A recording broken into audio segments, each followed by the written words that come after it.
Merci à Dieu pour les chants de cantiques, et tout ce qui est dit, gloire au Seigneur, tout ce qui est fait. Nous s'attendons à Dieu ce matin. Nous avons besoin de Dieu. Gloire à Dieu. Nous s'attendons à lui, il est le seul qui peut venir à notre besoin spirituel, avant tout, gloire à Dieu, à notre besoin des fois, dans notre découragement. Il est celui qui peut répondre à notre besoin, gloire au Seigneur Jésus. Et donc je voudrais qu'on prie Seigneur, si vous voulez, ce matin. J'en ai besoin, j'ai besoin de Dieu, afin de vous expliquer la pensée que Dieu a mis sur mon cœur. C'est qu'une pensée pour moi que Dieu a mis sur mon cœur. Mais pour vous, ça peut être quelque chose d'autre. Ça peut être une motivation pour votre vie, pour votre âme, qui peut vous donner à aller plus loin et à foncer dans les choses pour obtenir de Dieu ce qu'on a besoin. Gloire à Dieu. Et je voudrais qu'on prie le Seigneur. J'ai demandé au frère responsable d'ici, je dis Gaël, qui prie le Seigneur pour moi. Gloire à Dieu. Nous te rendons grâce ce matin. Nous te bénissons, oui, Seigneur, pour la grâce qu'on a d'être ici, Seigneur. Autour de ta parole ce matin. Merci pour les chants de cantiques chantés à ta gloire. Merci pour ce qui va être fait, Seigneur. Et nous sommes venus au moment capital pour nous entendre ta parole, Seigneur. Que je puisse l'entendre dans mon cœur, dans mon âme, dans mon esprit. Qu'elle puisse me nourrir ce matin, j'en ai besoin, Seigneur. Et je pense que mes frères, mes sœurs sont avec le même besoin, être nourris par ta parole. Nous voulons prier pour ton messager, bénis Manix pour nous, Seigneur. Oins-le de l'esprit. Merci pour le mot de Dieu qu'il a sur son cœur pour nous ce matin. Qu'il soit libre parmi nous, Seigneur, que rien ne vienne nous gêner, mais qu'il soit rempli de l'esprit de Dieu et nous motive à apporter ce bon message de la parole. Merci pour ton serviteur ce matin que tu vas bénir et que tu vas oindre, Seigneur. Merci, Père. Amen. Amen. Gloire à Dieu. Voilà, je dis bonjour à tous mes frères et sœurs, frères prédicateurs qui sont là, les anciens, gloire à Dieu. Merci à Dieu ce matin. Amen. On est ensemble dans la présence de Dieu. Je voudrais rentrer tout de suite dans ce sujet de la parole du Seigneur que Dieu m'a donné et puis voir avec vous ce que Dieu a à nous dire. C'est ça le plus important. C'est ce que Dieu a à nous dire. Alors je voudrais lire un verset avec vous, c'est dans Hébreux 5, verset 11. Il nous est dit ça. Nous avons beaucoup à dire et des choses difficiles à expliquer, parce que vous êtes devenus lents à comprendre. L'homme de Dieu ici, l'auteur dit ici que c'est des choses dures, des choses difficiles à comprendre. Pour certaines personnes, moins pour d'autres personnes.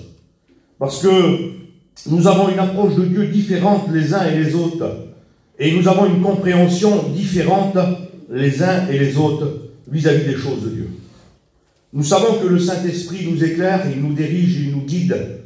Il est là et il nous conduit et il nous donne une réflexion spirituelle parce que nous sommes des chrétiens et nous avons cette nouvelle naissance en nous qui est une réflexion spirituelle face à la parole de Dieu et dans laquelle nous devons comprendre, nous devons s'efforcer de comprendre la parole de Dieu. Vous savez, quand on lit la parole de Dieu et puis qu'on ne comprend pas toujours, on va essayer de la comprendre avec d'autres moyens, avec d'autres livres qui vont parler du même sujet et on va s'efforcer à essayer de comprendre ce que la parole de Dieu nous dit. Mais si on dit je ne comprends pas et je laisse tomber, je ne comprendrai pas, vous comprenez. Mais par contre, si j'insiste, c'est que je dis, je veux comprendre ce que la parole de Dieu me dit, je vais mettre des efforts en marche, et je vais essayer de comprendre ce que Dieu a à me dire. Est-ce que vous voulez le faire ce matin? Est-ce que vous voulez mettre en marche dans votre esprit, parce qu'on est là, on est prisonnier d'un corps qui est compliqué, qui a du mal à saisir les choses du ciel, les choses de Dieu, et il y a que cette nouvelle naissance en nous avec l'Esprit de Dieu qui nous donnera à les saisir les choses de Dieu. La chair, elle ne peut pas saisir les choses de Dieu. Il n'y a que cette nouvelle naissance que Dieu a mis en nous. Comme nous savons convertis aux choses de Dieu, c'est parce que Dieu a créé quelque chose en nous qui ne nous appartenait pas, qui n'était pas en nous. On était charnel, on était avec nos pensées charnelles, et les pensées charnelles, on les connaît, ils ne sont pas bonnes. Mais Dieu a créé quelque chose en nous. Il n'a pas essayé de faire du neuf avec du vieux. Il n'a pas renouvelé. Non, il a créé quelque chose de nouveau. Et cette chose nouvelle qu'il a créée, c'est la nouvelle naissance. Amen. Et cette nouvelle naissance, elle a une approche qui est différente de la chair. Et elle est capable de comprendre ce que Dieu nous dit. C'est merveilleux ça, hein? Elle est capable de nous faire comprendre ce que Dieu nous dit. Sinon, on ne pourrait pas comprendre. Il a fallu qu'il nous transforme, qu'il nous touche et qu'il crée en nous cette nouvelle naissance pour comprendre le message de Dieu et le mettre en pratique. Pourquoi qu'il a démarré avec quelque chose de simple, le Seigneur? Allez, on va prendre le texte central, on va dire, Dieu a tant aimé le monde qu'il a donné son Fils unique. Il n'y a rien de plus facile que ça à comprendre. C'est la portée de tout le monde, à tout être humain. Qui donnerait son Fils pour les autres? C'est à la portée de tout le monde, facile à comprendre. Mais après, Dieu nous demande une maturité spirituelle dans laquelle on doit comprendre les projets de Dieu pour nous. Vous voulez qu'on le voit ensemble? Amen. Je vais essayer avec les textes que le Seigneur m'a donnés. Vous savez, je n'ai pas un gros cerveau, moi. Hein. J'ai un tout petit cerveau. Mais je fais confiance à Dieu. Amen. Et je m'appuie sur la puissance du Saint-Esprit. Gloire à Dieu, parce que moi, sans Dieu, je ne suis rien du tout. Donc, il dit ici, nous avons beaucoup à dire, des choses difficiles à expliquer, parce que vous êtes devenus lents à comprendre. Le mot lent à comprendre, ça veut dire un temps de réaction qui n'est pas rapide. Ça veut dire ça, lent. Vous avez vu, vous parlez à des gens, moi je connais des gens, je leur parle là, mais ils n'ont pas capté que vous leur parlez, ils étaient ailleurs. Puis au bout d'un moment, ah, tu disais quoi? Ben ça l'a passé auprès d'eux, mais ils n'ont pas compris. Il y en a combien comme ça? Eh bien, il y a des gens dans leur vie spirituelle qui sont comme ça. Ils sont là, ils sont à la réunion, ils sont prêts à entendre, ils ont des oreilles et tout, mais leur esprit est devenu lent à comprendre. Et ils ont du mal à saisir ce que Dieu a à leur dire. Vous savez, quand on saisit, quand quelqu'un nous dit quelque chose, tout de suite, il y a un temps de réaction. Et ce temps de réaction, en parlant spirituellement, doit être quelque chose qui est réactif. Dieu me parle, je réagis. Dieu a des choses à me dire. Je vais prendre en considération ce que Dieu a à me dire. Alors il continue le verset. Vous, en effet, qui depuis longtemps devrez être des maîtres depuis longtemps. Vous devrez être des maîtres. Je ne vais pas vous poser de questions ce matin, je ne vais pas vous embarrasser, mais ça fait déjà quelques années que vous connaissez le Seigneur. Puis quand on recule sur notre vie, on dit Seigneur, où j'en suis? Quel est le progrès que j'ai fait? La Bible dit que tes progrès soient évidents de tous. Il faut que tout le monde voit tes progrès. Même celui qui ne voit pas trop bien, il faut qu'il voit des progrès en toi. Vous comprenez? Même celui qui est un petit peu loin de toi, il faut qu'il voit des progrès en toi. Et c'est ce que Dieu nous appelle à être. Donc il dit, depuis longtemps, vous devrez être des maîtres, mais vous avez encore besoin. Et ce matin, nous avons un besoin qui est là, qui est dans notre vie, et ce besoin est là, et il nous pousse à demander à Dieu du secours, parce qu'on n'arrive pas à capter, à saisir ce que Dieu veut de nous. Alors on est là, et le Saint-Esprit va nous parler ce matin, je le crois de tout mon cœur, et il va se frapper à notre cœur en disant, hé, réveille-toi, j'ai besoin de te parler, parce que j'ai des projets pour toi. Et Dieu a des projets pour nous, mais il nous faut les saisir. Il ne nous faut pas être lent, on est devenu lent à comprendre. Seigneur, parle-moi, je suis là, je suis prêt. Comme le jeune Samuel dans le temple. Samuel, Samuel, et il se lève, et il court vers le prophète, vers le sacrificateur, et il dit, que veux-tu? Mais il dit, je ne t'ai pas appelé, va te coucher. Et à 3 reprises, Dieu lui parle, Samuel, Samuel, et ensuite il comprend. Le vieux homme qui est là, il dit, quand il te parlera encore, tu diras, me voici. Quelle différence. Quand on s'attend à Dieu, quand on espère que Dieu répète en nous une appel vivante, alors on est là et on se tient sous nos gardes en attendant la réponse de Dieu. Et quand Dieu nous dit, notre nom, Samuel, parle, ton serviteur écoute. Il n'y a plus de temps de réaction, parce que nous s'attendons à Dieu. Et quand on s'attend à Dieu, Dieu nous parle et on saisit ce que Dieu a à nous dire. Vous êtes devenus longs à comprendre et vous avez encore besoin qu'on vous enseigne les rudiments des oracles de Dieu. Des oracles de Dieu. Rudiment veut dire notion d'une oracle égale réponse de Dieu. Réponse de Dieu. On a du mal à saisir les réponses de Dieu. On a demandé à Dieu, Dieu nous a répondu, mais la réponse de Dieu, on ne l'a pas saisie. Alors on perd du temps. On perd du temps. Je continue le verset. Vous en êtes venus à avoir besoin de lait, et non d'une nourriture solide. Et il dit plus loin, or quiconque est encore au lait n'a pas l'expérience de la parole de justice, car il est un enfant. Ce matin, je vais dire ce que la parole de Dieu dit. Peut-être qu'il y en a qui sont encore enfants. Et un enfant, il est pardonnable. Un enfant, quand il fait des erreurs, il est pardonnable. Vous n'allez pas tuer votre enfant, vous comprenez? Vous allez le pardonner s'il fait des erreurs. Ben, la Bible nous dit que là, ils sont encore enfants. Parce qu'ils ne comprennent pas et ils ne peuvent pas prendre la nourriture solide. Et au verset 14, il dit, mais la nourriture solide est pour les hommes faits. Ça veut dire qu'ils sont arrivés à une nature et à une structure qui est une croissance, qui est arrivée à un terme de croissance. Quand on a 8 ans, quand on a 10 ans, quand on a 15 ans, quand on a 16 ans, 17 ans, 18 ans, on arrive à une mature qui va se stabiliser et dans laquelle on devient un homme ou une femme. Et on arrive à ce niveau-là.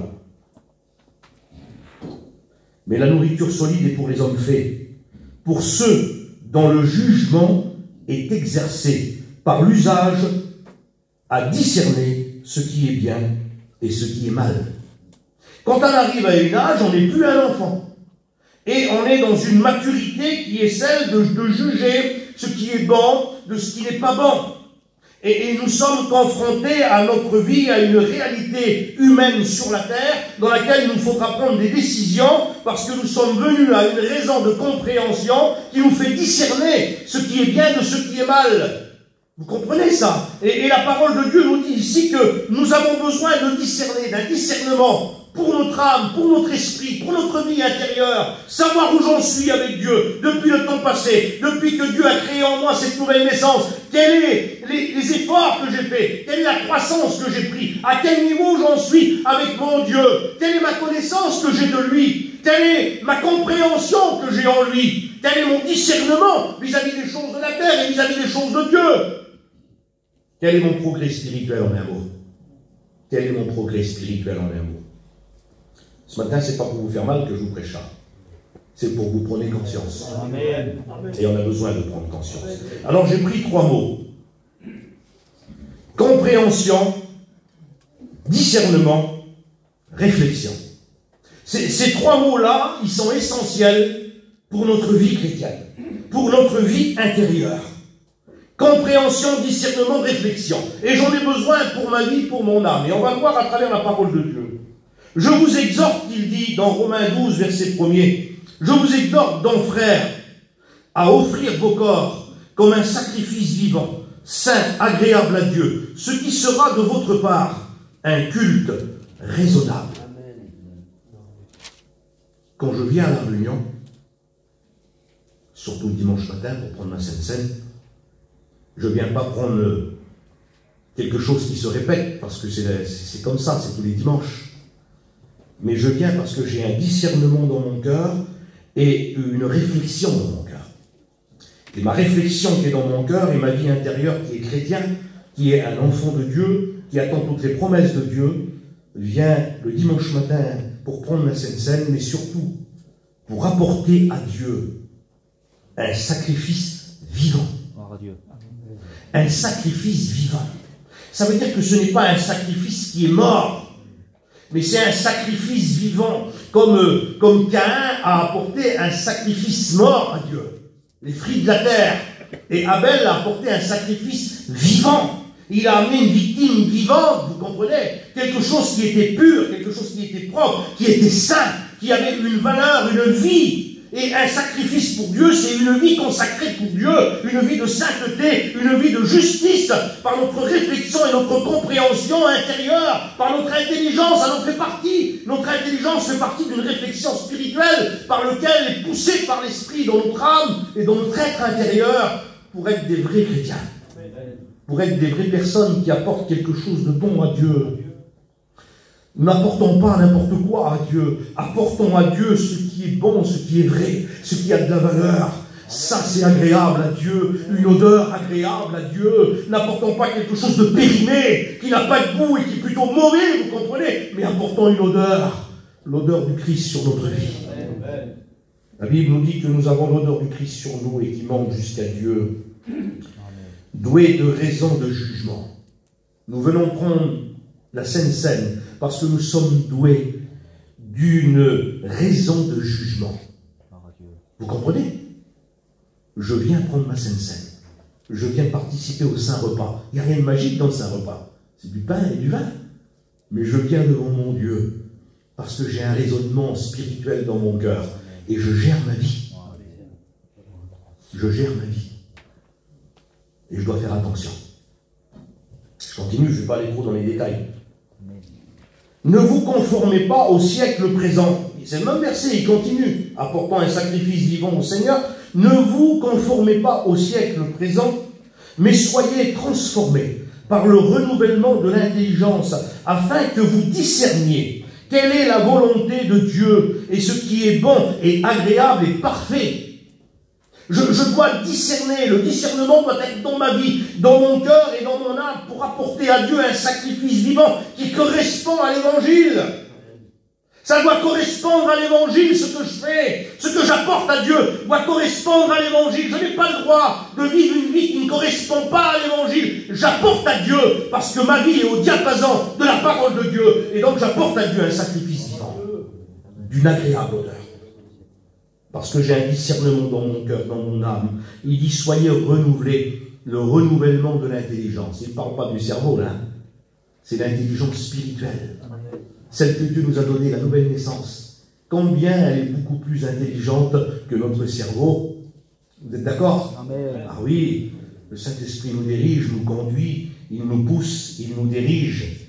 Il nous faut discerner l'intelligence spirituelle qui est dans notre cœur. Trop de chrétiens s'arrêtent sur leur intelligence du corps, de l'humain. Ils oublient qu'ils ont une intelligence spirituelle qui est à l'intérieur et que c'est la nouvelle naissance que Dieu a mis en nous. Et il faut la remettre en vigueur afin de comprendre la parole de Dieu et de vivre ce que Dieu veut que nous vivions dans notre vie et dans notre cœur. Est-ce que cela vous intéresse? Ça doit m'intéresser ce matin, j'en ai besoin. Il nous est dit dans Ézéchiel 28, verset 6, « C'est pourquoi ainsi parle le Seigneur l'Éternel, parce que tu prends ta volonté pour la volonté de Dieu. » Il y a des gens où c'est tellement confus dans leur esprit, leur vie spirituelle et leur cerveau humain, dans laquelle ils se trompent. Et ils prennent la volonté de Dieu pour la leur, ou la leur pour la volonté de Dieu. Ils font une amalgame de ce qui est charnel, de leur intelligence corporelle et de l'intelligence spirituelle, qui est contre à 100% de celle de la chair.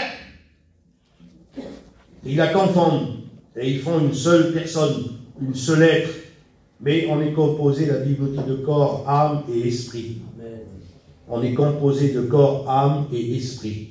Ce qui veut dire qu'il nous faut faire le partage de ce qui est du ciel et de ce qui est terrestre, de ce qui est charnel. Il y a des gens qui confondent ça. Vous avez déjà écouté, des fois, il y a des gens, je n'accuse personne ce matin, dans certaines réunions, dans des églises, ils vont prophétiser. Mais réellement, on sent qu'il y a une confusion dans leur esprit. Et puis, le petit peu de spirituel, il perd sur le charnel, et le charnel prend plus de place que le spirituel. Puis tout le monde s'en rend compte, mais Zinda, la personne ne sait pas, elle croit que c'est bon. Comprenez? Parce qu'elle confond sa pensée avec la pensée de Dieu. Donc il nous faut bien être juge de nous-mêmes, on doit se juger nous-mêmes, et regarder dans quel état nous en sommes avec Dieu. Regardez, je vous prends en exemple un texte de la parole du Seigneur, c'est Jean 14, verset 5. Thomas lui dit au Seigneur, « Nous ne savons où tu vas. Comment pouvons-nous en savoir le chemin ?» Jésus lui dit, « Je suis le chemin, la vérité et la vie. » C'était ses disciples. C'était un disciple du Seigneur. Il avait été avec lui pendant les 3 ans et demi de son ministère sur la terre, tout l'enseignement de Jésus. Nous, on arrive à vivre aujourd'hui avec l'enseignement du Seigneur dans ce qui est écrit dans la Bible, avec le Saint-Esprit. Eux, ils étaient avec Jésus, carrément. Ils vivaient les miracles que Jésus faisait. Et il arrive à dire au Seigneur, « Nous ne savons où tu vas. » Seigneur, quelle complication. Mon bon Thomas, qu'est-ce que tu as eu dans ton esprit, mon Thomas? Comment as-tu pu laisser la chair prendre le dessus sur ta compréhension spirituelle de cette nouvelle naissance que Dieu t'a donnée? Terrible quand même. Philippe, vous savez ce qu'il dit Philippe? Regardez ce qu'il dit Philippe. Juste en dessous, ils sont ensemble. Philippe lui dit, Seigneur, montre-nous le Père et cela nous suffit. Jésus lui dit, il y a si longtemps que je suis avec vous et tu ne m'as pas connu. Si longtemps que je suis avec vous et tu ne m'as pas connu. Montre-nous le Père, cela nous suffit. Jésus est avec eux. Il était le Père, il venait du Père, le Père était en lui. Il ne l'avait pas reconnu. Regardez comment la compréhension de l'homme peut changer sans un discernement spirituel et aller sur un chemin qui ne correspond pas du tout à l'évangile et à la parole de Dieu. Quel état de discernement ils avaient dans leur esprit, j'ai dit ici, vraiment troublé. Le Proverbe 8, verset 12 dit « Moi la sagesse, j'ai pour demeure le discernement et je possède la science et la réflexion. » C'est la sagesse de Dieu. La sagesse qui est en Dieu, pas la sagesse du monde, la sagesse de Dieu. Je possède le discernement. Je demeure dans le discernement et je possède la science et la réflexion. Je crois qu'il nous la faut aussi, nous. Dites-moi. Il nous la faut, hein. Vous avez vu des fois, vous avez des chrétiens, ils sont constamment découragés. Constamment découragés. Il semblerait que Dieu est parti d'eux. Il semblerait qu'ils ont oublié que Dieu vit en eux, que le Saint-Esprit vit en eux, que Jésus vit en eux. Ils ont oublié toutes les promesses de la parole de Dieu. Et au moins des choses, au moins des petits problèmes, découragés. Ils ne veulent plus venir à la réunion, comme si que Dieu leur avait fait quelque chose. C'est pas de la faute de Dieu. C'est que dans ton esprit, tu es troublé, tu confonds dans ton esprit ce que tu fais, et ça ne correspond pas avec les choses de Dieu. Ton discernement, il est voilé. Il n'est pas bon. Tu as besoin de discernement. Dans Matthieu 16, verset 21, on dit ça. Dès lors, Jésus commençait à faire connaître à ses disciples qu'il fallait qu'il soit mis à mort et qu'il ressusciterait au 3e jour. Il leur avait expliqué à ses disciples. C'est marqué noir sur blanc. Pierre l'ayant pris à part, parce que Jésus expliquait ça, qu'il fallait qu'il meure et qu'il ressuscite le 3e jour, Pierre l'ayant pris à part, se mit à le reprendre. Il reprend Jésus. Et il dit ça. À Dieu ne plaise, cela ne t'arrivera pas. Ça veut dire que même si ça ne plaît pas à Dieu, ça ne t'arrivera pas, tu n'iras pas à la croix. Seigneur, quelle gravité.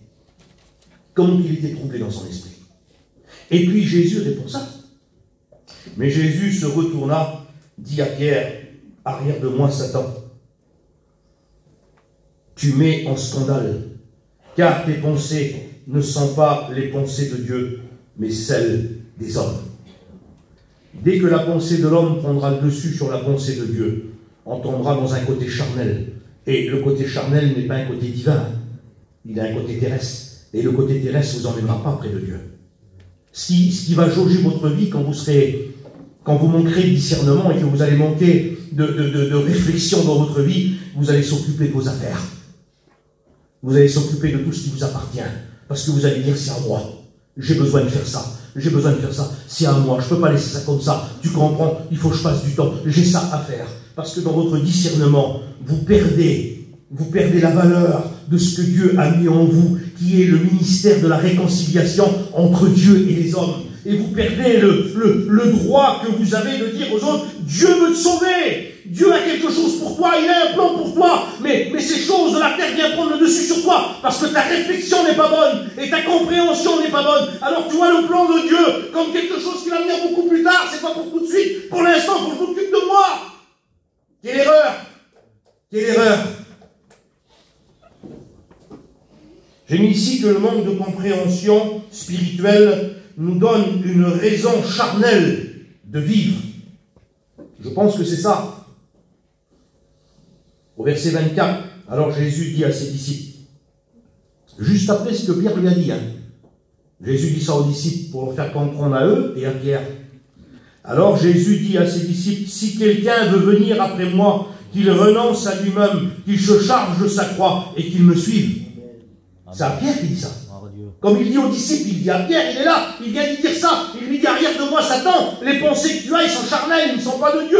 Alors il dit, si quelqu'un veut venir à moi, qu'il renonce à lui-même, qu'il se charge de sa croix et qu'il me suive. Le renoncement à soi-même nous fait garder l'appel de Dieu dans une sécurité intérieure qui nous emmène près de Dieu, dans une communion avec Dieu, dans laquelle Dieu va nous diriger, dans laquelle Dieu va nous conduire et va nous emmener à son plan merveilleux qui est de sauver les âmes. Combien j'en ai besoin, Seigneur, de cette compréhension du ciel, pour ma vie, pour mon cœur, pour mon âme, pour gérer ma vie, pour conduire ma vie jusqu'au ciel, jusqu'à sa venue. J'en ai besoin. J'en ai besoin de voir que l'importance du temps que j'ai à passer est de sauver des âmes et d'amener des hommes à Dieu et amener des âmes à Dieu. C'est ça mon temps que Dieu me donne, c'est de sauver des âmes. Dieu ne nous appelle pas à la plage. Dieu nous appelle à travailler pour lui. Amen. Dieu ne nous appelle pas à passer du bon temps sur la terre en disant, tu sais, je travaille beaucoup, moi, il faut que je passe un mois ou deux où il faut que je me délasse un petit peu, hein. Mais attends, délassement que tu fais, c'est ta chair qui prend le dessus et tu n'es plus dans le travail de Dieu. Pierre n'avait pas renoncé, j'ai mis ici là, parce que Jésus a dit, celui qui veut me suivre, il faut qu'il renonce à lui-même, il faut qu'il se charge de sa croix et qu'il me suive. Pierre n'avait pas renoncé comme il a dit ça. Il avait encore besoin de travailler pour lui, pour sa chair. Parce que Jésus lui a dit après, quand tu seras converti, Pierre, tu conduiras les autres. Tu sauveras les autres. Quand tu seras converti. Ah, le mot converti, c'est quoi converti? C'est que j'ai délaissé tout ce qui appartenait à la terre et je m'accroche à Dieu. C'est ça converti. Mais Pierre était encore attaché à sa chair, à tout ce qu'il voulait, à tout ce qu'il aimait. J'ai mis quelques pensées ici, je ne sais pas si je vais tout dire parce que j'en ai encore un petit peu. Noé a renoncé à sa vie, j'ai mis ici là. Comment il a renoncé à sa vie? Sa vie charnelle. Pour l'œuvre de Dieu. Il a construit l'arche. Entre 70 à 90 ans. Nous, on le lit comme ça, le passage. Noé a construit une arche. Oui. Mais il n'allait pas chiner entre deux, le monsieur. Excusez-moi du mot. Vous comprenez ce que je veux dire, hein? Il a construit l'arche, Noé, oui. 70 à 90 ans. Ben, il s'avait consacré pour le Seigneur. Il s'avait consacré à ce que Dieu lui avait dit. Tu la feras de telle manière, Noé. Les dimensions étaient dans sa tête, dans son esprit. Les dimensions de l'arche. Il n'avait pas regardé sur un cahier ce qu'il avait marqué, les dimensions. Ils étaient en lui, les dimensions. De telles dimensions, de telles mesures. Je ne sais pas, moi, si vous faites un petit meuble comme ça, là, vous savez combien de fois qu'on prend de mètres pour le faire? 100 milliards de fois. On mesure. Ah, je suis trop grand, j'ai donc un petit bout. Ou je suis trop court, faut que je reprends un autre morceau. C'est comme ça, hein, on vit comme ça. Ben lui, Dieu, il avait mis ça dans son esprit. Et il s'était consacré pour Dieu. Mais d'après ça, il a sauvé son foyer, il a sauvé ses enfants. Toi et ta famille, tu sauveras ta famille. Il faut que je sois juste. Il ne faut pas que je fasse n'importe quoi pour sauver ma famille. Pour sauver mes enfants. Alléluia. Je n'ai pas le droit de faire comme je veux. Je dois laisser un témoignage qui correspond. Le témoignage qui correspond, c'est un homme de sainteté, un homme de droiture, qui s'applique à l'intervention de Dieu, qui s'applique à la construction que Dieu veut qu'on construise. Et je dois faire tout pour. Parce que je suis un exemple dans mon foyer. Vous êtes des exemples dans vos foyers. Vos enfants regardent sur vous. On doit laisser quelque chose de bon, quelque chose de vrai. Des hommes solides. Des hommes qui ont une compréhension, des femmes qui ont une compréhension, ils ont trouvé Jésus. Je n'ai pas trouvé une religion quand je me suis converti, j'ai trouvé Jésus. Je n'ai pas trouvé une façon de vivre, j'ai trouvé la vraie façon de vivre. J'ai trouvé le chemin, c'est Jésus. Et je ne fais pas comme je veux. Je le suis de tout mon cœur, de toute mon âme, et j'en ai besoin. Je ne vous parle pas d'Abraham, qui s'est engagé jusqu'à la mort de son fils, parce qu'il avait écouté la voix de Dieu. Il avait écouté la voix de Dieu, il était à l'extrême. Il n'y a pas un homme qui est à l'extrême comme lui. Il est à l'extrême de l'obéissance. Ah oui, on n'est pas toujours obéissant. On essaye de faire passer un petit peu, comme on dit, en loose day, hein, sur le côté, tout doucement. C'est pas méchant. Je regardais l'autre là-bas, il est tordu l'autre là-bas. Je le regardais à lui. Il ne m'emmènera pas sur le droit chemin. Je regardais l'autre au fond là-bas, il est droit. Je vais le suivre à lui. Et j'accomplirai l'œuvre de Dieu. Il y a des exemples, Paul le dit. Nous sommes des exemples. Vous êtes des exemples. Soyons fidèles. Gloire au Seigneur. Proverbe 3, verset 21. Mon fils, que cet enseignement ne s'éloigne pas de tes yeux. Garde la sagesse et la réflexion. Garde la sagesse et la réflexion. Il continue. Elles seront la vie de ton âme. Alors tu marcheras avec assurance dans ton chemin, et ton pied ne heurtera pas.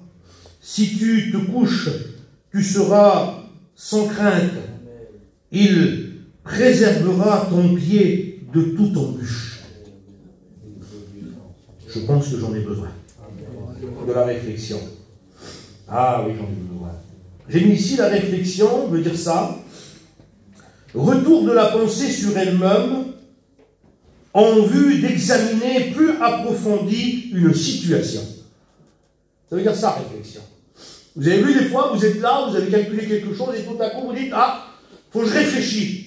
Il faut un temps de réflexion. Et nous avons besoin d'un temps de réflexion pour notre vie spirituelle. On n'en a pas assez de temps de réflexion pour notre vie intérieure. On a beaucoup de réflexion pour les affaires du monde, de la terre, de la vie. Je dois faire ça, il faut que je gère ça comme ça. On est des maîtres de ce côté-là. Mais le temps de réflexion spirituelle pour ma vie intérieure, pour ma nouvelle naissance, je dois le mettre en pratique. Et je suis dans l'obligation de prendre ce temps de réflexion pour que ma vie soit au diapason de la parole de Dieu. J'en suis dans l'obligation, vous en êtes dans l'obligation d'avoir un temps de réflexion pour votre vie spirituelle. Et ce matin, nous sommes à la bonne endroit. Pour avoir ce temps de réflexion qui correspond à notre vie spirituelle, dans une vie qui est consacrée pour le Seigneur. Proverbe 2, verset 11. La réflexion veillera sur toi. L'intelligence te gardera. Je dois être intelligent. Tu dois être intelligent. Tu dois avoir une réflexion des choses de Dieu. Parce que tu as une vie céleste qui vit en toi. Et c'est cette nouvelle naissance. Cette nouvelle naissance est intelligente. Elle est pleine d'intelligence. Elle est pleine de réflexion. Elle est pleine de sagesse. Mais laisse-la vivre. Laisse-la respirer. Tu l'étouffes avec ta chair. Avec tes pensées à toi. Laisse respirer cette nouvelle naissance que Dieu a mis dans ton cœur. Amen. Dans 1 Thessaloniciens 4, verset 1er, puisque vous avez appris comment vous avez à vous conduire et plaire à Dieu. Ah Seigneur, j'ai appris ça. Je sais comment je dois me conduire. Et je sais comment plaire à Dieu. Et que ce que vous faites, nous vous prions et nous vous conjurons au nom du Seigneur Jésus de marcher à cet égard de progrès en progrès. C'est ma personne, c'est ta personne à toi. Tu dois marcher de progrès en progrès. Tu n'as pas le droit de rétrograder. C'est pas marqué dans la Bible, ça. Le mot rétrograde n'existe pas dans la Bible. Il faut que tu avances de progrès en progrès. Pourquoi? Parce que Jésus vit en toi. Tu ne fais pas ce que tu veux. Tu n'arrêtes pas où tu veux. Tu es embarqué dans un train. C'est pas toi qui commande le train. C'est Dieu qui commande du train. T'arrêtes pas où tu veux. Faut que tu suives, faut que tu restes dans le train. Tu es engagé dedans jusqu'au bout. Amen. Ne laisse rien traîner par les fenêtres, ça ne sert à rien. Faut que tu restes dedans. J'ai besoin de voir des progrès dans ma vie spirituelle. Vous en avez besoin, vous? Amen. Ça me fortifie quand je vois des progrès en moi. Quand je vois des progrès dans ma vie, ça me donne des forces. Et je dis, Seigneur, j'avance. Peut-être pas vite, mais j'avance avec toi. Et j'avance encore plus loin. Et je veux aller avec toi plus loin. Amen. Je veux ce progrès. J'en ai besoin. Quand je me suis levé pour servir le Seigneur, ben je n'étais pas comme je suis là. J'étais loin un peu. Dieu m'a appelé et puis il m'a travaillé, il m'a formé, comme mes frères. Et il nous a emmenés à cette situation qu'on vit aujourd'hui. Une situation de combat. Il l'a dit, frère, c'est des combats. On est dans un combat. Et je vous le dis, bon Dieu, c'est vrai. On est dans un combat contre tout ce qui est autour de nous. Contre nous-mêmes, contre notre chair, contre notre corps. Et on est dans les mains un combat. Et celui qui combat, on le remarque. Celui qui a toujours les armes, on le remarque. On dit, reste fidèle et s'annonce de Dieu. Mais celui qui pose les armes, on le voit aussi, on le remarque. Vous verrez de nouveau la différence qu'il y a entre celui qui sert Dieu et celui qui ne le sert pas. Il y a une différence. Dans 2 Pierre 1, verset 5, il nous est dit ça. Joignez à votre foi la vertu, à la vertu la connaissance, à la connaissance la maîtrise de soi, à la maîtrise de soi la patience. J'ai arrêté sur ce verset-là parce que je dois être de progrès en progrès, la Bible me le dit. et je dois joindre à ce qui existe déjà en moi, la vie de Dieu, eh bien, de la vertu. Ça veut dire que je ne fais pas ce que je veux. Je vis avec une connaissance de Dieu dans mon cœur et je courbe ma volonté à la volonté de Dieu. Et il dit de joindre à la vertu la connaissance. Quelle beauté la connaissance, c'est beau la connaissance. Il nous la faut la connaissance. Mais il dit à la connaissance, la maîtrise de soi. Tu peux avoir la connaissance que tu veux. Si tu n'as pas la maîtrise de soi, tu perds du terrain. Parce qu'il faut que tu maîtrises ta vie. Il faut que tu maîtrises ton corps. Il faut que tu maîtrises tes pensées. Même que tu es intelligent, même que tu aies une connaissance terrible, il faut que tu joins à la connaissance que tu as eue, qui est venue du ciel par la nouvelle naissance, il faut que tu joins à ça ta maîtrise. Maîtriser ta chair, maîtriser ton corps, parce que tu as une connaissance qui vient du ciel et elle vient de Dieu. L'esprit qu'il a mis en nous est un esprit de force et d'intelligence. Elle n'est pas un esprit de timidité, elle est un esprit de puissance. Nous n'avons aucune puissance. C'est l'Esprit de Dieu qui nous rend puissants. Quelle est notre puissance? Nous n'avons aucune puissance. Vous auriez une puissance devant le péché, devant l'ampleur du péché. Vous n'aurez rien, aucun pouvoir. Mais parce que l'Esprit de Dieu qui est en vous, vous donne une puissance pour surmonter tout ce que le diable mettra en travers de votre chemin. La maîtrise de soi, j'ai mis ici, là, est une force intérieure, produite par la sainteté du Saint-Esprit dans votre cœur, qui nous permet de vivre avec une sagesse et une modération pour être sage par rapport au bien et à rejeter tout compromis avec le mal. Gloire à Dieu. Amen. Et il nous faut ça. Alors, vous savez, ce matin, j'avais pris ce message, et ce matin, je regardais dans mes livres, dans mes petits cahiers là, que je fais, et Dieu m'a donné un autre livre, un autre petit cahier. Ça va peut-être long, je vais passer vite. Hein. Et dans mon esprit, c'est comme ça. Le Saint-Esprit m'a dit, prends le petit cahier là, et joins-le avec l'autre. Seigneur, je t'écoute ce matin. Amen. Je fais ce que Dieu veut. Amen. Regardez, je termine sur ce dernier verset ici.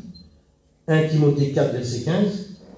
Occupe-toi de ces choses, donne-toi tout entier, afin que tes progrès soient évidents de tous. Si ce n'est pas comme ça, ça ne marche pas. Vous êtes d'accord? Gloire à Jésus pour sa grâce. Donc j'arrive dans ce sujet-là. Il nous parle d'un homme. Un homme que son cœur était attaché à Dieu. Parce que l'homme spirituel qui a l'intelligence et la réflexion, c'est un homme qui est attaché à Dieu. C'est une femme qui est attachée à Dieu. Et toutes les valeurs de Dieu se découlent en elle ou en lui. Alors il y a ce verset, mais je vais passer vite, je vais le lire vite fait, pour ne pas être trop long, pour ne pas trop vous embêter. C'est dans 1 Samuel 16, verset 1er.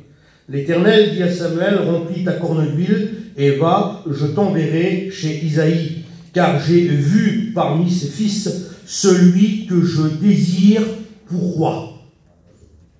David allait remplacer Saül. Vous connaissez l'histoire. Saül avait été choisi par le peuple pour être roi. Mais David ici est choisi par Dieu pour être roi.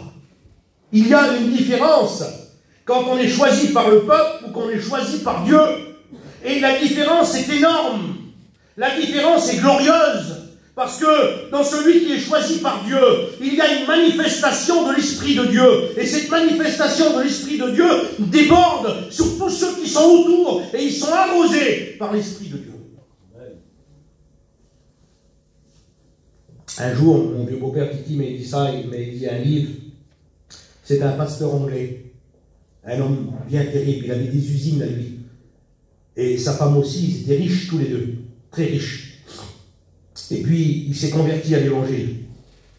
Et devant l'ampleur de ce que Dieu lui demandait, de l'appel de Dieu pour lui, il a trouvé sa femme et il dit, tu sais, ce qui serait bien, c'est qu'on vende tout ce qu'on a et qu'on se livre à fond pour l'évangile. Qu'on donne tout ce qu'on a aux pauvres, qu'on en garde un petit peu pour vivre, et puis on donne tout pour l'œuvre de Dieu. Et il l'a fait. Et l'histoire dit, c'est vrai, hein, quand il rentrait dans une assemblée où il était invité, juste quand sa personne rentrait dans l'assemblée, le Saint-Esprit débordait sur tous ceux qui étaient dans la salle. Parce qu'il avait décidé de livrer sa vie à Dieu. Quand on décide de livrer sa vie à Dieu, ça en découle. Il y a quelque chose qui en découle. Il y a une onction qui en découle. Il y a une présence qui en découle. Et Dieu connaît, Dieu sait. Et nous voyons d'après Dieu. Et je vais continuer, j'en ai bien un peu plus vite. Il l'a envoyé, on connaît l'histoire.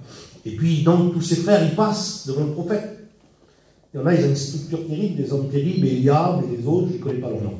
Mais ils n'ont dans le prophète, et puis Dieu dit au prophète, non, non, c'est pas eux. Pourtant le prophète dit, le là, le loin de l'éternel. Non, il dit, c'est pas lui.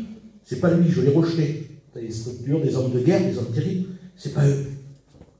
Puis il dit, j'ai un autre fils, il est là-bas en train de garder les brebis. C'est David. Il est là-bas, ben, il va le faire appeler. Puis il le fait appeler, puis David, il vient. C'est au verset 12. Ésaïe l'envoya chercher, et il était blanc, avec des beaux yeux et une belle figure. Ce n'était pas un homme de guerre, c'était un jeune homme. Un homme terrible, c'était. Nous, on voit comme ça dans le texte, mais c'était un homme terrible. David, c'était un homme terrible. Un homme très fort, un homme vaillant. Et je continue. Plus loin, il dit, l'Éternel dit à Samuel, lève-toi, oins-le, car c'est lui. C'est lui. Vous savez, ce mot-là, c'est un mot personnel. C'est lui. Tant que vous ne mettrez pas dans votre cœur une foi qui vous dira que c'est toi, que Dieu t'a choisi à toi, tu resteras à ta place, tu ne feras jamais rien. Mais dès que tu mettras dans ton cœur en disant c'est Dieu qui m'a appelé, et si je suis là, c'est parce que Dieu le veut, et j'ai un travail à faire, Dieu se servira de toi. Mais tant que tu diras, moi je fais rien, je ne vaux rien, je ne vois, même pour les sœurs, je suis dans mon foyer, je m'occupe de mon petit ménage, je fais mes petites affaires, mon petit manger, je m'occupe de mes enfants, c'est une bonne chose, il faut le faire, c'est la vie, c'est comme ça. Mais il faut que tu te mettes dans ton esprit que Dieu t'a choisi aussi à toi. Et que tu as besoin de dire aux autres que Dieu est vivant et qu'il a changé ta vie. On a besoin de mettre en pratique ce que Dieu a mis. Je le dis souvent, Dieu a mis un potentiel en nous. Mais il faut le mettre en valeur. Quand vous trouvez un diamant, c'est une pierre brute. Elle est presque sans valeur, elle n'est pas trop belle. Mais dès qu'elle passe par le geôlier, puis qu'il commence à la travailler, à la façonner, elle devient une perle terrible et une valeur terrible. Elle attrape des facettes. Elle n'en a pas au départ de facettes, elle n'a rien, c'est une seule pierre. Mais quand elle est travaillée par le divin et qu'elle est façonnée, elle attrape des facettes. Et toutes ces facettes ont une couleur, ont un éclat et qui lui donne une valeur terrible. Nous sommes des pierres brutes, mais Dieu veut travailler sur notre vie et il veut faire de nous des pierres qui ont de la valeur. Nous l'avons, mettons-nous dans ses mains à lui. Plaçons-nous dans ses mains à lui et Dieu fera de nous ce que lui veut que nous soyons. Pas ce que nous voulons. Donc il choisit. Je continue. Amen. Vous savez, si Dieu a choisi David, c'est parce qu'il avait le désir de le choisir. Personne ne l'a forcé. Vous comprenez ça? Personne ne l'a forcé. Un petit mot pour les futurs prédicateurs, étudiants. C'est Dieu qui vous a choisi. Parce qu'il l'a décidé lui. C'est pas parce que ta famille l'a décidé, ou ton père qui est prédicateur, ou ton cousin, ou ton oncle. C'est parce que c'est Dieu qui t'a choisi. Et il veut faire avec toi quelque chose d'important. Mais encore, il faut que tu le veux. Il faut que tu aies une réflexion, un raisonnement qui correspond aux choses de Dieu. 1 Samuel 16, verset 13. Samuel prit la corne d'huile et le oigna au milieu de ses frères. L'Esprit de l'Éternel saisit David. Et à partir de ce jour-là, et dans la suite, l'Éternel le saisit. Alors, je vais venir sur ce petit sujet de David, l'homme de Dieu, choisi selon la volonté de Dieu. Il y a quelque chose de précis, c'est que quand Samuel prend la corne d'huile et le oint, le Saint-Esprit saisit David. Et c'est à ce moment-là qu'il fut saisi par Dieu. C'est quand on est loin. Quand on est loin, mes frères. Dieu nous choisit, Dieu nous oint et Dieu nous donne ce qui vient du ciel. Vous savez, on a toujours tendance à s'abaisser, à se rabaisser, à dire moi je ne suis pas capable, et c'est vrai. Il nous faut de l'humilité dans notre cœur, c'est sûr. Mais il nous faut dire aussi que nous avons le divin en nous, que nous avons Dieu en nous, le Dieu du ciel, le Créateur, et qu'il est capable de nous faire faire des choses uniquement qu'on ne peut même pas s'imaginer. Alors je continue un peu plus vite. Gloire à Dieu. Donc il le oint, l'Esprit de Dieu saisit David à ce moment-là. À partir de ce jour-là, j'ai mis l'onction de Dieu était sur David. 1 Samuel 16, verset 14, l'Esprit de l'Éternel se retira de Saül, qui fut agité par un mauvais esprit venant de l'Éternel. Saül avait désobéi à Dieu. Il avait laissé sa compréhension d'homme humain prendre le dessus de ce qu'il était loin, qu'il était loin de l'Éternel. Et il avait désobéi à la loi de l'Éternel.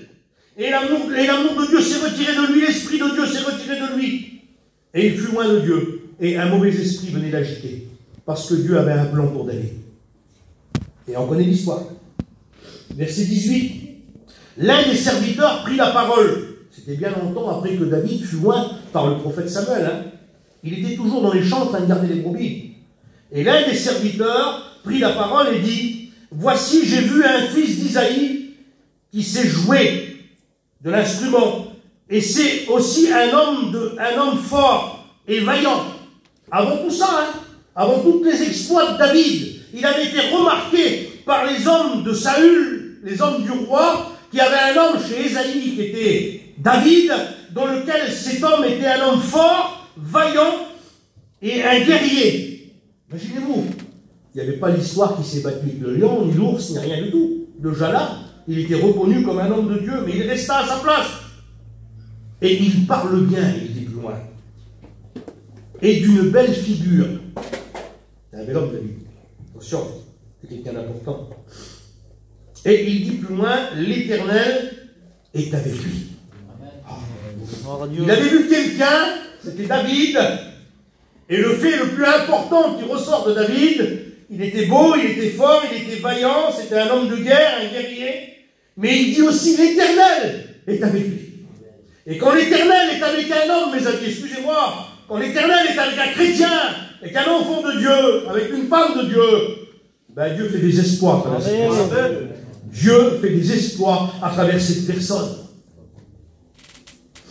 Ce qui a rendu possible cette recommandation de cet homme au roi Saül, c'est parce qu'il était oint par l'Éternel. Quelqu'un qui est oint, il est recommandé. Il est appelé.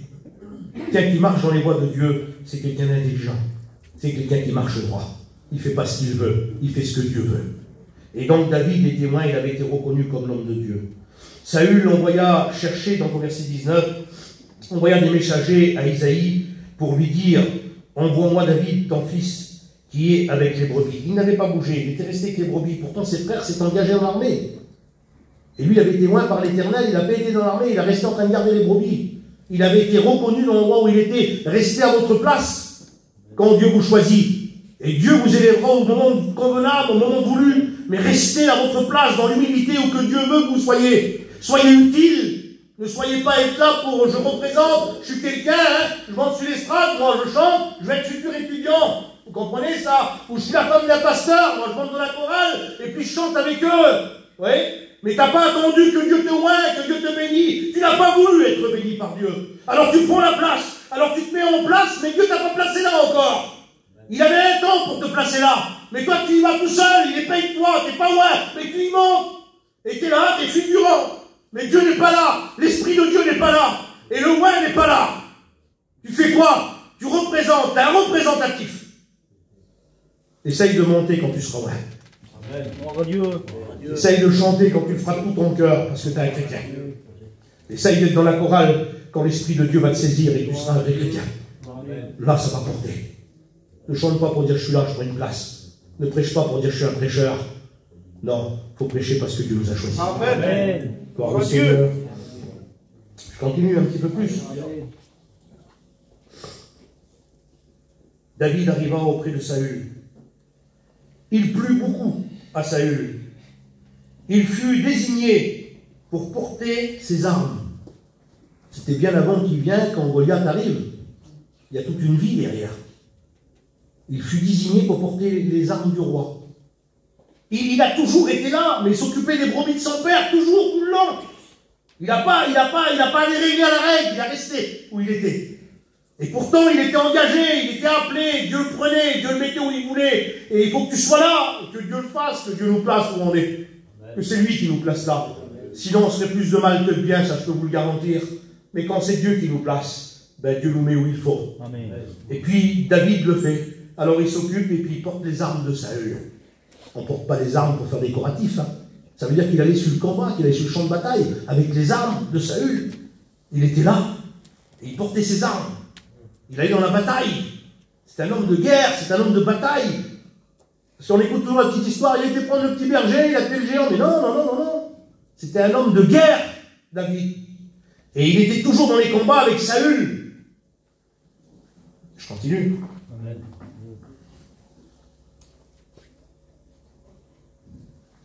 J'ai mis quoi là? Je vais passer un petit peu plus vite. Saül, donc 1 Samuel 17, verset 23. Saül dit à David, on arrive à cette histoire-là, tu ne peux pas te battre contre le géant, tu es un enfant, tu es un homme de guerre depuis sa jeunesse.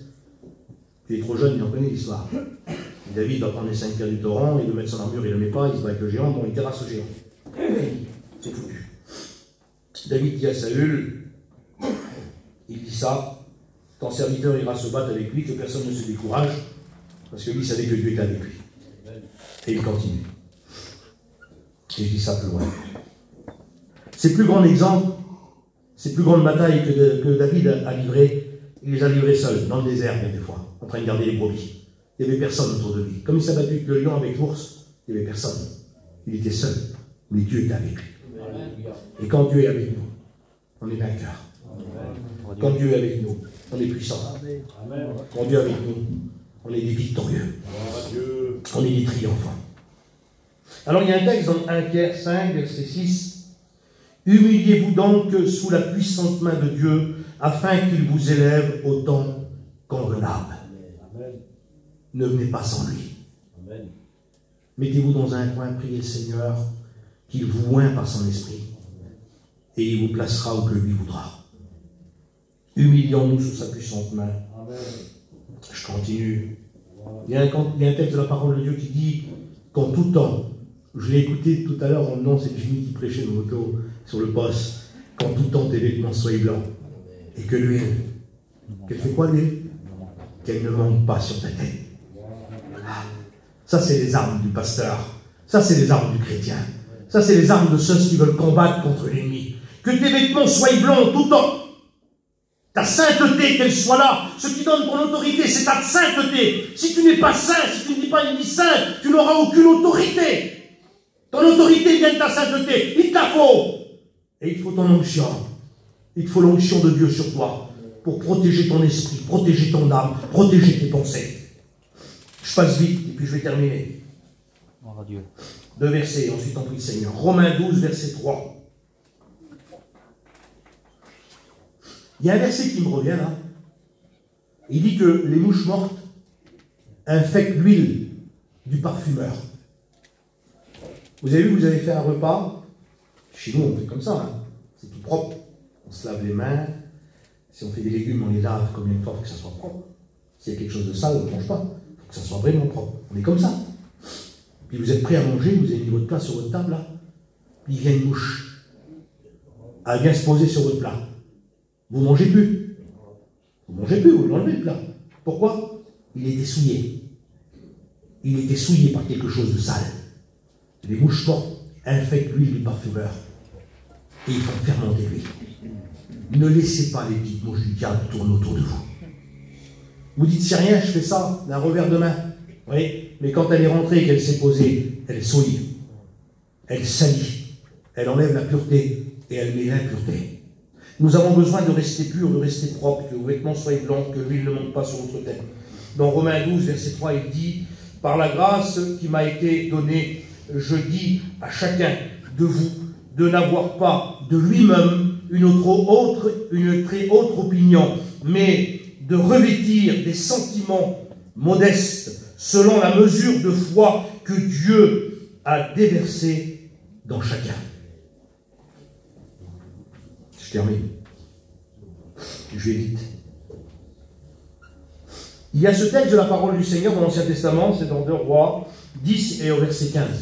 Parce que tout dépend des sentiments que nous avons, Tout dépend de ce que nous voulons mettre en œuvre pour l'œuvre de Dieu, pour que l'œuvre de Dieu avance et que l'œuvre de Dieu grandisse. Et Dieu pourvoira à chaque besoin que vous aurez, parce que notre Dieu est riche. Hier, on a passé près de chez nous, on était dans la petite salle, les gars qui ont fait le carrelage, là. Je disais aux frères, on a commencé, on n'avait rien du tout. On s'est lancé en avant. On s'est jeté en avant, puis on a dit, Seigneur, tu pourvoiras. Puis on est rendu presque à 70 ou 80 000 euros de frais qu'on a mis dedans. On n'avait rien. J'aurais trouvé ça où? Dieu a pourvu. C'est à mesure. Donc quand on se lance pour Dieu, vous savez, pour avancer en avant, je vais vous dire quelque chose, vous savez si bien que moi, hein, si je reste comme ça, là, que je fais ça, je ne pourrai pas poser la jambe par terre. Elle sera en l'air, la jambe. Vous comprenez ça? Je vais vous faire voir l'exemple. Je vais vous détendre un petit peu. Je prends la liberté de le faire, Voilà, je suis là, je suis en train d'avancer, je veux avancer en avant. Si je lève juste la jambe comme ça, là, comment je fais pour la poser? Je ne peux pas. Il faut que je fasse ça. Et je me penche en avant. Et après, j'avance. Dieu, ce qu'il veut de nous, c'est qu'on se penche en avant par la foi et qu'on compte sur lui. Celui qui vous donnera des forces pour avancer, c'est lui. Mais il faut que tu te penches en avant. On ne se penche pas en avant. On attend, alors on reste là, on attend, mais tu ne pourras pas marcher. Tu peux attendre des années, tu resteras obséqué. Il faut que tu te penches en avant, descendez des marches. Vous allez faire comment pour descendre des marches? Pour que vous se penchiez en avant. Même pour monter les marches, il faut que vous se penchiez en avant. Vous êtes obligés. Paul il dit, je me penche en avant, oubliant ce qui est en arrière. Et comptant sur Dieu. C'est l'état d'esprit d'un homme de Dieu, d'une femme de Dieu. C'est de s'appuyer sur Dieu pour avancer en avant. On ne le fait pas assez. Je voudrais vous raisonner ce matin. Je voudrais éveiller en vous votre sainte intelligence, comme il dit Paul, afin que vous compreniez ce que Dieu veut de vous. Il veut des hommes et des femmes qui marchent dans une vie de sainteté, des hommes et des femmes qui comptent sur lui, qui comptent sur sa parole, pour aller plus loin, pour être bénis et bénir les autres. C'est que ça que Dieu veut. Il n'a que faire de ta vie tous les jours de la terre. Il veut que tu avances pour lui. Gloire à Dieu. Vous demandez à un enfant, viens mon fils, donne-moi ça là-bas. Oui, mais attends, faut que je dépose ça. Laisse-le, c'est rien, donne-le tout de suite, j'en ai besoin. Il y a une urgence. Dieu a besoin de toi. Il y a une urgence de Dieu pour toi. Il veut que tu sois à ton poste. Alors il lui dit ça dans ce verset. Jéhu étant parti de là, il rencontra Jéhonada et il lui dit, ton cœur est-il sincère comme mon cœur l'est envers toi? Alors il dit, si c'est comme ça, donne-moi la main et monte avec moi dans mon char. Et il dit, je te montrerai le zèle que j'ai pour l'Éternel. On a besoin de monter, mes amis. On a besoin de monter avec lui dans le char de Dieu, en disant, Seigneur, je veux monter. La Bible nous dit qu'un tourbillon sépara d'Élysée et un char de feu les sépara. Il monta dans le ciel dans un tourbillon. On a besoin de monter dans le char de Dieu, le char de la foi, celui qui nous emmène avec Dieu. Dieu aux commandes, et montrons-lui que nous avons du zèle pour l'œuvre du Seigneur. On prie le Seigneur ensemble. Seigneur du ciel,